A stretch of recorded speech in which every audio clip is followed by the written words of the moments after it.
পঞ্চমতম অধ্যায়ের কথা আল্লাহর নবী বলছেন, সুম্মা তাকুনু খিলাফাতুন আলা মিনহাজিন নবুওয়া।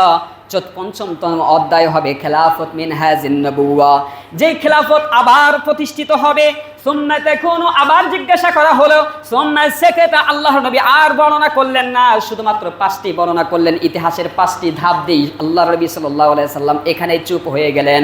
সুম্মা তাকুনু সাকাতা, আল্লাহর নবী চুপ হওয়ার অর্থ হলো খেলাফত মিনহাজিন নবুওয়া দিয়ে পৃথিবীর সমাপ্ত হবে, পৃথিবীর সমাপ্ত হবে খেলাফত প্রতিষ্ঠার মাধ্যমে।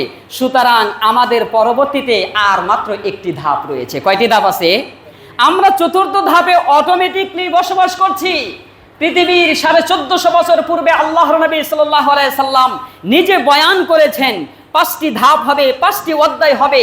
ইতিহাসের চতুর্থতম ধাপে আমরা বসবাস করছি, শুধুই মাত্র খেলাফত মিনহাজিন নবুওয়াটাই বাকি রয়েছে। পঞ্চম ধাপ আসা মানেই কিয়ামত অতি সন্নিকটে আসা।